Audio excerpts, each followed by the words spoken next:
Hello again, ladies and gentlemen. It is time for another round of sound. This is the #1 Cochran Sports Showdown.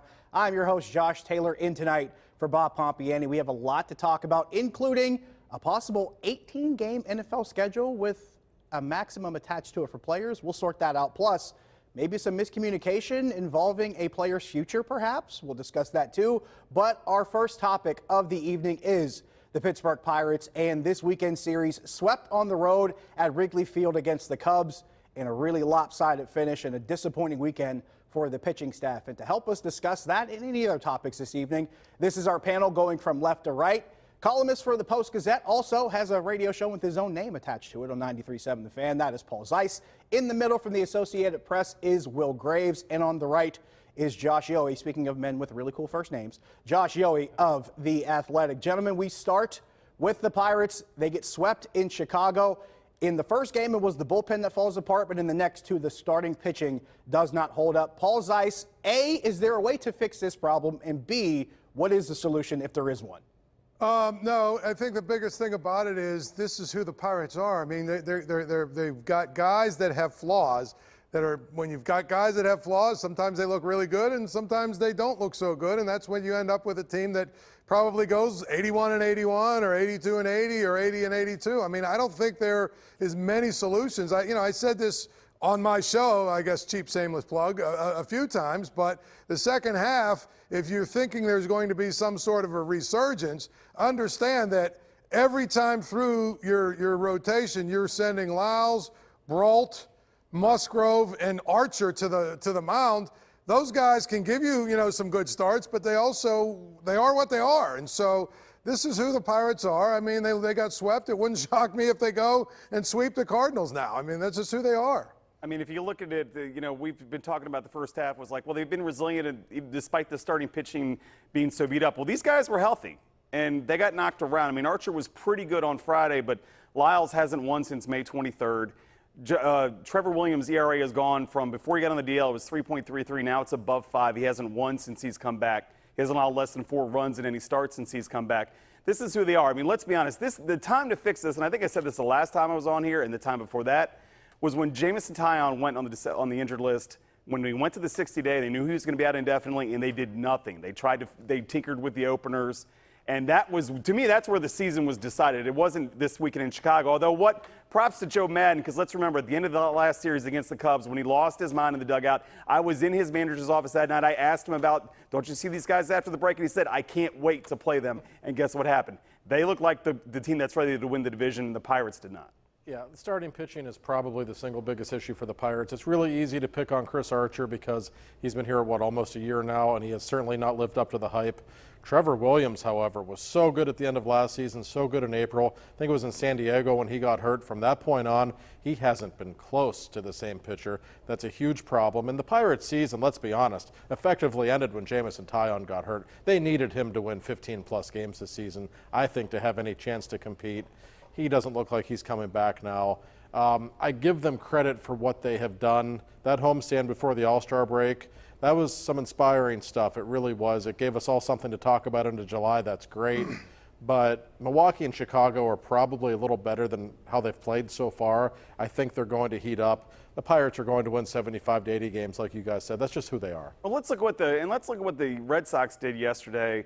They went out and got a guy. They're worried about their 5th spot in their rotation. They're trying to fight for a wild card spot in the AL. They're not going to win the division. And they went out and got Andrew Cashner from the Orioles for 2 17-year-olds. You're telling me the Pirates in May did not have the scratch to go to the worst team in baseball and say, hey, give us your best pitcher. We're in dire straits. I'm sorry. That is what happened yesterday just sort of exemplifies. By the way, Cashner making $8 million this year. If you buy him now, you're on the hook for about 3.5 of that. That's not a massive splurge if you're the Pirates. They chose not to do anything then, and this is sort of where they're at. How about I was going to say, how about the A's? Went on and got Homer Bailey for basically, a guy that's a double-A infielder. That's what they got him for. And instead they went with guys like, they said, hey, Michael Feliz, you haven't started a game in the majors in 5 years, but here, guess what you're doing today when he shows up for work and the guy blows up. I mean, or was that Rodriguez? I can't even keep it straight, the opener disasters that they've had. Just like that was the season they had. And to Josh's point, they have played resilient. And you know what? And Paul's right. I could very easily see them taking 3 or 4 in St. Louis and sort of clawing around. But, I mean, if you have to think about it, they get to July 29th, and there's a move that has to be made to put them over the top, a splurge. Because the only way they get in the playoffs is going to be to win the division. No team in the NL Central is going to get the wild card. Are they going to go and do that? I don't think the time to do that was in May. And to think they're going to do that on July 29th is absurd. I completely agree, and their offense has been so much better than I think any of us could have expected. If they would have made a move in May to bring in a pitcher or two, I'm not saying they'd be in first place right now, but you know what? This division in general isn't quite as good as I think we all thought it would be. They could have given themselves a puncher's chance to at least be in contention down the stretch.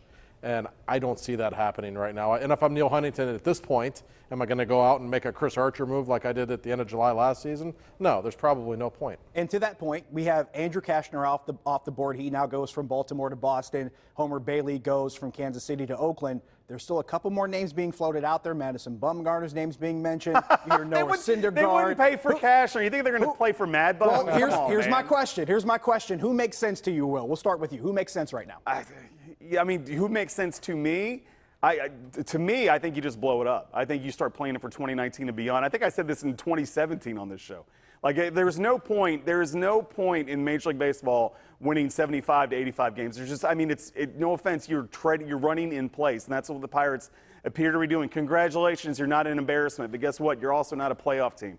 You might as well trade what you can, Corey Dickerson, Melky Cabrera, see what you can get in return, and start thinking about 2019, 2020 maybe. Because let's be honest, what's going to happen if we want a really big picture of this thing? What's going to happen with Josh Bell when he goes to arbitration in a year? How much money are they going to owe him? If we look at what happened with Garrett Cole when he got really expensive, they didn't want to pay him, right? What's going to happen if Josh goes 35 and 125 this year and 35 and 110 next year, and then they owe him $12 million? Are they going to pay him? Well, their track record, as Scott Boras pointed out the All-Star game, says no. Right. I think the other thing is, if you ask me, I know this is probably crazy, but I would say try and see if you can squeeze 2 or 3 more good starts out of Chris Archer. Hope that he looks good for his last 3 or 4 starts, and then go to one of those teams that is a contender that's starving for pitching, and see if you can cash him in on something and get some of those young prospect type players back. Because I agree with Will. At this point, if you weren't going to make a move now, 3 weeks from now or 2.5 weeks from now, whatever it is going to be too late. Just from the standpoint of the math just starts to become overwhelming against you in terms of making a run for the playoffs. And, go 84 or whatever, 84, what is it, 78? Who cares? No, that's right. And, nobody wants to hear this, but in terms of 2020, 2021, this has not been a bad season for the Pirates. They've made some discoveries. Brian Reynolds is really good. Mm-hmm. Josh Bell's a star. They've got a couple of young catchers who can play. Newman's better than I think most people ever thought. Moran has taken a bit of a jump this season. So in terms of their position players, they've made some really good discoveries, some guys that they're going to be able to control for a while. So that's a good thing. I don't think they have to blow it up by any stretch, but Dickerson, Cabrera, if you can get anything for those guys, there's really no point in keeping them. And long term, they've got to do something about their pitching staff and their bullpen. We know that. I don't think now's the time to do it. We got 2.5 weeks to figure out who's going to be the newest Pirate, but what's the newest Chevy store in the region? #1 Cochran Chevrolet in Cranberry. Now, if you haven't been there yet, now is the time. Get incredible grand opening offers on your favorite Chevy cars, trucks, and crossovers, plus #1 Cochran's exclusive, clearly better car buying experience. It's the season of savings now at the new #1 Cochran Chevrolet Cranberry on Perry Highway, formerly Kenny Ross, or visit CochranChevrolet.com right now. Be right back.